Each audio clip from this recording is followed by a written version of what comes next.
Io, it's your boy, Drew. Today, we're diving into how I cook the perfect beefsteak, Gymbro style, simple, primal, anabolic, but with finesse, bro.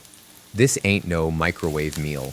This is respect for the cow, gains in every bite, and flavor that'll make you flex your jaw in appreciation. First off, you gotta pick the right cut, all right? None of that lean, dry hockey puck nonsense. I go ribeye, 1.5 inches thick minimum. Little marbling is good. That's the fat that melts into flavor. If I'm feeling baller or post-leg day hungry, maybe a NY strip or even filet, but ribeye is king for mass and mouthfeel. Hit up your butcher, not just the grocery store fridge aisle. Talk to the guy. Tell him you want it thick, primal. Let him know you mean business. Meat should look deep red, almost purple when it's super fresh, with creamy fat, not yellow. That yellow fat? Nah, we don't mess with that oxidized nonsense. Now, listen close. Seasoning is simple but crucial. Don't overcomplicate it. I don't do 20 spices and a fairy dust rub. Salt, fresh cracked black pepper, maybe garlic powder if I'm wildin'. That's it. Generous AF with the salt, bro. You want that crust? Don't be shy. Protein deserves to be celebrated, not timidly sprinkled. I season it heavy about 45 minutes before cook time and let it rest at room temp. That helps it cook even. Don't throw a cold steak on a hot pan. It's disrespectful. Let's talk heat. Cast iron skillet, not nonstick, not air fryer, cast iron. I heat that sucker up till it's basically lava. Few drops of avocado oil because it can handle heat like a champ. Now sear that steak, 2-3 minutes per side. You want that hard crust. Press it down gently with tongs. Let that surface area hit the pan like a boss. After the sear, I toss in a tablespoon of grass-fed butter, crushed garlic cloves, skin on, fresh thyme or rosemary, depends what's in the fridge. Now we're basting, baby. Tilt the pan, spoon that butter over the steak like it's getting a hot oil massage. This is where the steak turns into something spiritual. Internal temp?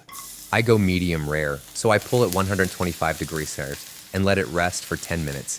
If you're cutting and prefer leaner vibes, go a little more done, but don't kill it, bro. While that beast is resting, I usually plate it with something simple. Roasted potatoes, asparagus with pink salt, or my go-to, white rice with a pat of butter and sea salt, clean carbs for anabolic efficiency. Sometimes I eat it right off the cutting board with a fork in one hand and my shake in the other. Music blasting, shirt off, feeling like a warrior who just won his protein battle. You ever eat a ribeye at night post deadlift with sweat still drying on your traps? That's when you realize this is what life's about. So yeah, that's how your boy cooks steak. No fluff, no BS, just fire, flavor, and fuel for the gains. I gotta tell you about the best steak I've ever cooked in my life. I'm not exaggerating. This thing literally made me pause mid-bite, look at my reflection in the microwave door, and whisper to myself, "You did it, King." It was perfect. Legendary. Like Zeus handed it down from Mount Olympia sizzling on a cast iron cloud. It was last Saturday. I just hit a brutal full body day. Heavy squats, deficit deads, split squats, leg day, and ego day, okay? I was wrecked, sore, hungry, borderline feral. So I stop at this local butcher on the way home. This old school spot with wood paneling and jazz on the radio. The guy behind the counter, beard like a Viking and forearms like Popeye. I tell him I need something epic. He smiles, disappears into the back, and comes back with this dry-aged 30-day bone-in ribeye. I swear, it looked like it came from a cow that did CrossFit. It was thick, 2 inches easy, that deep maroon color, a rind of buttery fat around the edge, and marbling so fine it looked like white lightning through red velvet. I said, "Wrap it," and he said, "That'll be $42. It was worth every penny. I get home. I set the mood. Music, hard style. Apron, optional, shirt off anyway. Mindset, sacred. I let the steak sit for a full hour, room temp.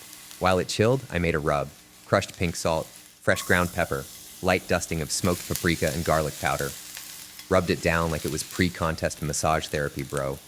Then I fired up my cast iron, 12-inch Lodge, seasoned by thyme and beef ghosts.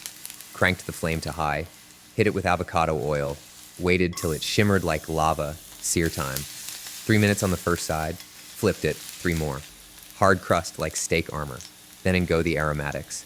Grass-fed butter, 3 garlic cloves, crushed, not minced. Sprig of rosemary, 1 busted up green onion I had lying around. Impromptu genius. Basted, basted, basted. That butter turned bronze, perfumed the air. I swear my upstairs neighbor texted me, "What smells insane?" I said, "Victory." Pulled it at 127 degrees. Let it rest 10 minutes on a wooden cutting board. I'm pacing the kitchen like an expectant father. No distractions, no phones. Just me and this masterpiece, bro. Slice into it, and it's perfect. Medium rare, edge to edge. Juice is flowing, but not bleeding out. That fat cap, rendered crispy, bite of it, and I swear I levitated. It had this deep, funky umami from the dry aging, like a cross between buttered toast and smoky prime rib. Meat wasn't chewy, it was velvety, like it melted into my molars and whispered, "You earned this." Sides? Kept it lean. Air-fried sweet potato wedges, light arugula salad with lemon and olive oil, and a mug of bone broth for good measure. No wine, no soda, just cold lemon water and straight appreciation. That night, I didn't need dessert. That steak was dessert. That meal hit different, bros. It wasn't just food, it was a culinary PR. That steak fed my soul, fueled my recovery, and reminded me that cooking, when done right, is a form of self-respect. So yeah, that's the story of the best steak I've ever cooked. And I'm chasing that high every Saturday now, like a lifter chasing his first 405 deadlift again. But what do I know? I'm just a basic gym bro. Appreciate you watching. Be sure to like, comment, and subscribe. Peace, Drew, out.